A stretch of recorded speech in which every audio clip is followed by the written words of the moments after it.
begun evolving on day one of the special votes, and a lot of people will have their eyes on that one just because of the number of people that will be represented in Parliament coming from KwaZulu-Natal, and also that politically it's a highly contested space. So we'll continue to watch that space over the next couple of days, particularly on election day itself. But let's go to the Eastern Cape now, and we have Zimkhitha Macingwane there, who is going to give us an update on the situation on the ground on this special voting day. Zimkhitha?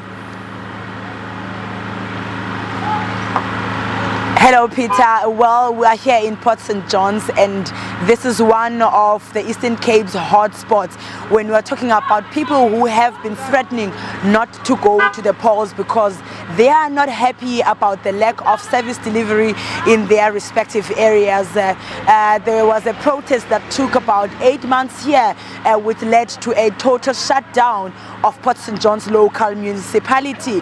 But it's not only that protest that has brought the spotlight to this town. There was a disaster after heavy floods wreaked havoc at Greens Farm area, where more than 300 people were left without their homes after torrential rains wreaked havoc in their area. I'm just going to ask Bulelani Scott, who's a video journalist here, to just show you how things are here at the IEC Center here at Port St. John's in town.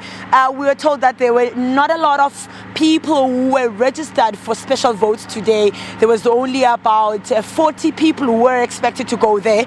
But when we went to speak to the presiding officers, they told that most people who went to cast their ballots today were some of those special voters did not have their identity documents, and this is as a result of that disaster that I've just mentioned. People who have lost all their belongings, and now the Department of Home Affairs is trying to put teams together to try and assist these people, whether or not they cannot be issued temporary IDs for them to be ready to cast their votes on the 8th of May. But in other areas, the spotlight is going to be on the infrastructure of the Eastern Cape, especially in rural areas where we are talking about roads that are inaccessible. We're talking about schools that collapsed due to heavy rains that took place 3 weeks ago. So the SANDF is also here on board assisting the OR Tambo region. We are told that about 17 temporary bridges are being put up by the SANDF members to ensure that people will be able to access those voting stations whose bridges were swept away after the floods that disturbed the communities who have been complaining for a number of years about the lack of infrastructure in their areas.